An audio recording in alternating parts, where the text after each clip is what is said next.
Flipped learning has taken over Shelbure. So what is flipped learning?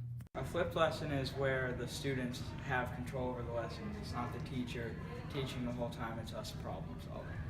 Where the students do it themselves with a little bit of help from the teachers. The teachers will give you materials and resources, and you would just do the work. And if you need help, you would ask them, and they would only give you like a little bit of help. They wouldn't show you how to do it. So in a traditional class, most of the information is given out by the teacher. The lectures, activities, and learning is centered around the teacher. Then students work on things in groups or as a whole class. Then there is some time for individual practice and learning. In a flipped classroom, the learning starts with the student. They get to make more decisions about how and what they are learning. The group work is more collaborative and problem-based. Then the teacher can step in with individual instructions or demos. So what are some examples of flipped learning?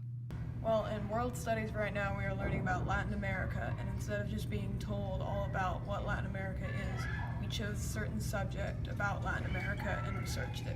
Well, in science this year, we're doing a project about energy, where he might talk for the first 5 minutes of class, but then it's us just figuring out what to do, problem solving, and making our way through the project. Well, we worked on the maze game, and she just told us how to use Scratch, but she just gave us a few pointers on what to do, but it was really our decision on what we wanted to use for it. There are many advantages to flipped learning. First, it promotes peer interaction and collaborative skills.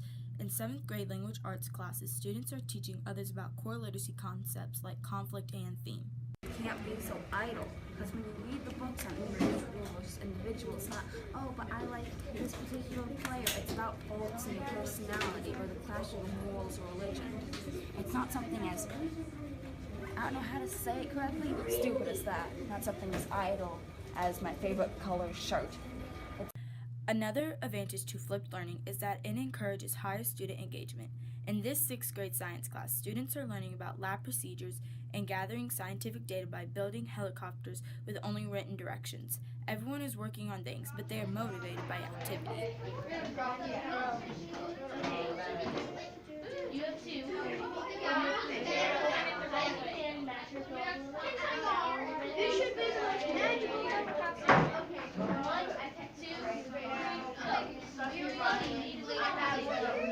Flipped learning also makes learning central, rather than teaching. During an 8th grade technology class, students were not taught how to use Finch robots.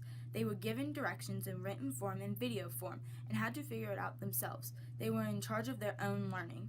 Another big advantage of flipped learning is that it provides increased individualized support. 6th grade math has been learning core concepts through so many learning modes. Students can access content in a way that works for them. Because students are engaged and self-directed, the teacher is able to work more one-on-one with struggling students. Math class has never been so individualized and engaging. Okay. Ow! Paper cut! 49 is 7. That's not 49. What about 49? 361. Third one? Yeah. 9, 6. Now you want paper to do it.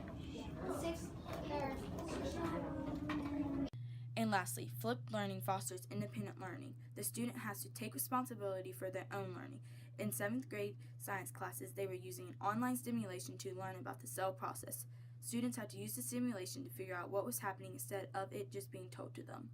I figured out the simulation of the cell membrane game and how it works. Did the teacher tell you any directions on what to do? No.